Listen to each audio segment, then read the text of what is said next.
Sumainyo ang Panginoon. At sumainyo Ang din. mabuting balita po ng Panginoon ayon kay San Juan. Papuri sa iyo, Panginoon.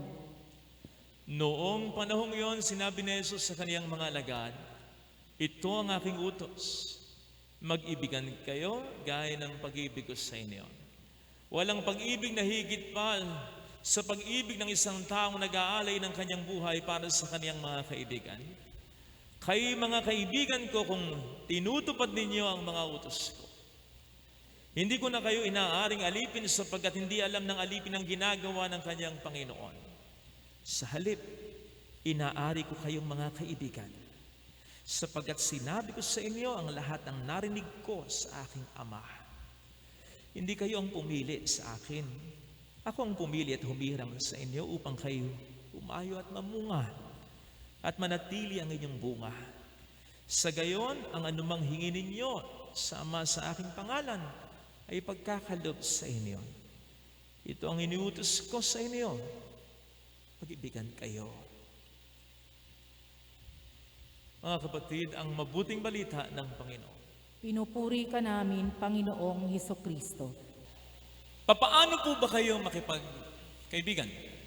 Ganito po ba? Ako si ganito. Ganito ako.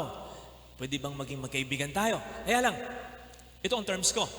Dapat may kotse ka rin tulad ko. O kaya kung motor, dapat ADV. Ayoko ng NMAX ha. O kaya, kapag nananabit ka, dapat formal. O kaya, smart casual. Kapag nagsasalita ka, ayoko ng bara-bara, ayoko ng tambay ha. Gusto ko smart at gusto ko may paggalang. Hindi ka pwedeng magmura, ako lang ha. Ako lang. Hindi ka pwedeng magmura. So, pwede bang tayo maging magkaibigan na? Kung ganito magiging estilo ng makikipagkaibigan sa'yo, malamang kung hindi mo sampalin, talikuran mo na lang, di ba? Anong klaseng pakikipagkaibigan yan? Dapat sa pakikipagkaibigan, mas mayaman man siya, mas matalino man siya, mas magaling man siya, dapat equal footing kayong dalawa. Parehong may karapatan, parehong may paggalang sa isa't isa. Abay, kung hindi ganyan, wag na lang. Hindi magandang pakikipagkaibigan yan. Kaya, pasensya na, pero hindi talaga ako naniniwala na kaibigan ng China. Kasi, sila lang yung pwedeng mangisda ng maramihan gamit ang malalaking barko nila ng kung ilang araw pa nang hindi sa atin nagpapaalam sa ating sariling karagatan. Tapos tayo, mga maliliit na bangkalang pinagtatabuyan. Kinakailangan pa nating magpaalam. Tapos sila ang mas may ganang mag-warning sa atin, huwag kayong pupunta dito. Tayo hindi. Tayo pa tatakutin. Ayun ay sariling dagat natin.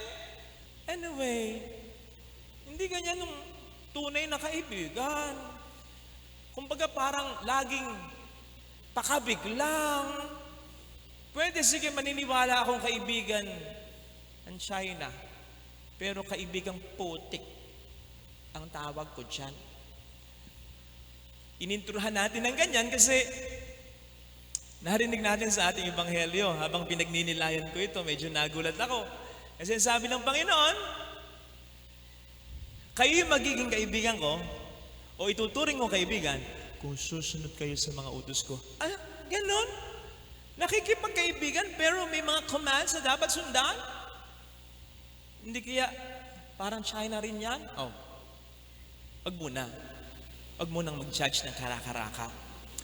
Kasi we should first remember, unang punto kasi, bagamat ang Diyos ay nakikipagkaibigan sa atin, nagagawin ng lahat upang magkaroon siya ng magandang relasyon sa atin, we should always bear in mind that He is and will never be our equal.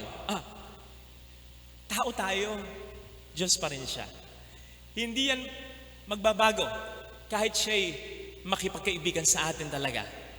Halimbawa, hindi man nagkalaban sina David at Goliath, kung sila'y naging magkaibigan, kunyari lang, it wouldn't change the fact na si David ay mas mahina, mas maliit kaysa kay Goliath. O kaya sa isang relasyon ng isang pangit at maganda, kahit sabihin pa ng pangit, ako na yata ang pinakamagandang lalaki sa mundo. Kasi nagkagusto sa kanya yun ng maganda.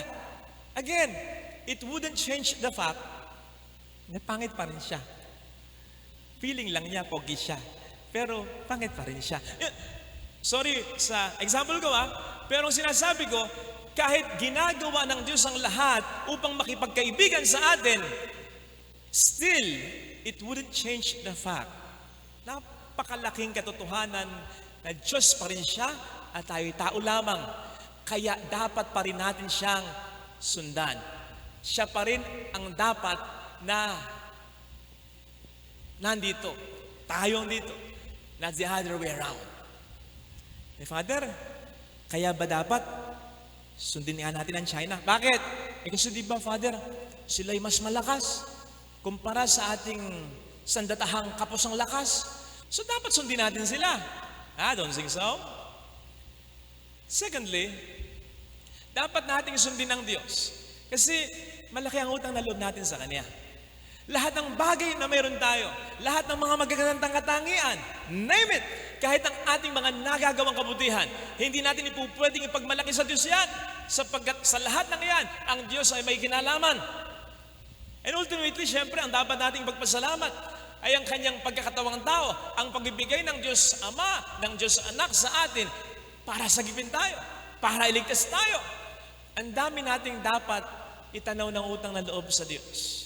Kaya, hindi kalabisan na tayo sumunod pa rin sa Diyos. Father, in that light, kaya dapat ba sumunod pa rin tayo sa China? At bakit?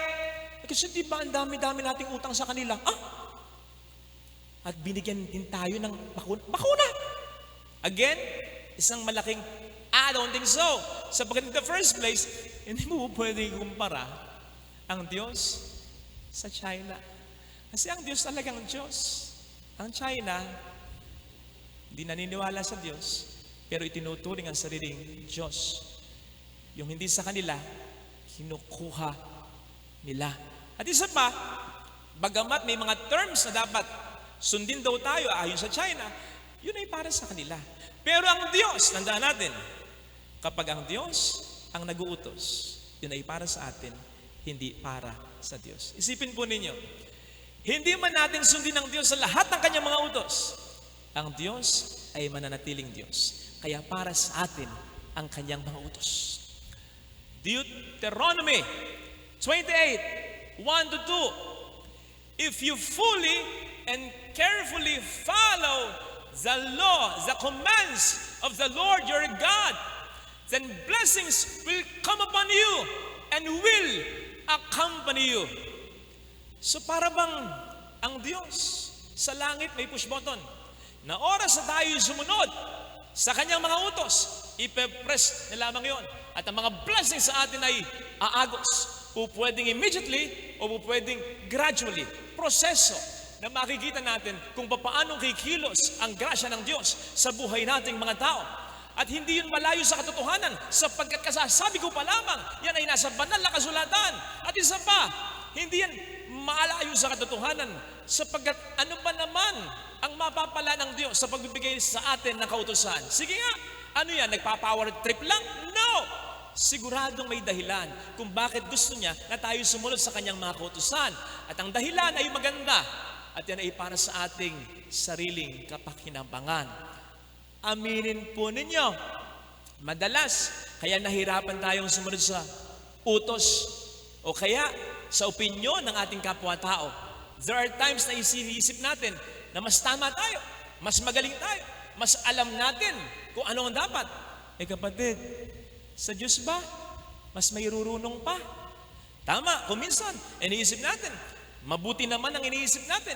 Halimbawa, gusto ko lang naman makapagtapos ako ng pag-aaral, gusto ko lang naman mag-boom yung negosyo ko, gusto ko lang naman mapasok sa ganung trabaho, gusto ko lang naman maaon sa kahirapan ang magulang ko, gusto ko lang naman turuan ng leksyon ng taong ito, gusto ko lang naman mabuo ang pamilya ko. Anong masama doon? Wala nga masama. bakit hindi binibigay ng Diyos? Bakit hindi ko po pwedeng pangunahan ng Diyos? Kasi ang alam mong paraan isa lang. Mas marami naman siyang alam na paraan. Mas wise ka pa ba kaysa Diyos na full of wisdom? Hindi ba't experience will tell us na kapag ikay nasa itaas, mas marami ang nakikita mo kaysa nasa baba? Ang Diyos, kapatid, ay nasa itaas. Mas marami siyang nakikita kaysa atin na nasa ibaba. Kaya nga sinasabi sa Isaiah 55 verse 39, as the heavens are higher than the earth, so my thoughts are higher than your thoughts. My ways are higher than your ways. Tama, meron tayong paraan, pero mas marami siyang alam na paraan. Tama, meron tayong plano, pero mas marami siyang plano. Hindi lamang yung alam nating plano. Tama, ang gusto natin ay mabuti, pero sa Diyos ba, ay meron pang mas mabuti? Kaya kapatid, tuloy mo lang ngayong pagpapakabuting tao. Kahit ano man ang pangit na nangyayari sa buhay mo, iloloko ka ng asawa mo, tuloy mo ang pagpapakabuting tao mo. Pasaway ang anak mo, tuloy mo ang pagpapakabuting tao mo. May pinagdarasal ka, hanggang ngayon hindi mo pa rin nakukuha, tuloy mo ang pagdarasal mo.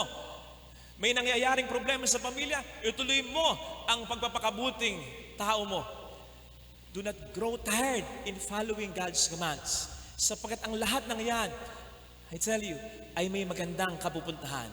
Inasmuch as ang Diyos ay tunay na kaibigan, may isang salita siya, maniwala ka. Tandaan natin na tayo lang naman ang nilikha ng Diyos mula sa putik. Kaya sa atin at sa Diyos, tayo ang mas may tendency na maging kaibigang putik. But not God. Hindi ang Diyos. Basta sinabi niya, tinotoo niya, pwedeng ma-delay, pero ito'y matutuloy. Paniwalaan natin. So always abide in Him. Yun yung sinasabi ng Ebanghelyo. Remain in Him. Be with Him. Sapagkat with Him, we can accomplish greater things.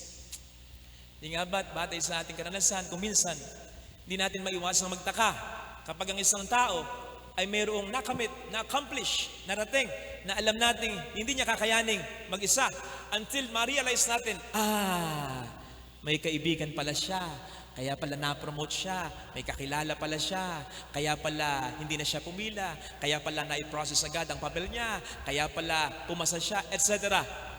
Kapatid, how I wish and I pray, maging ganito rin tayo sa area ng ating pananampalataya, sa ating relasyon, pakikipagkaibigan sa Diyos.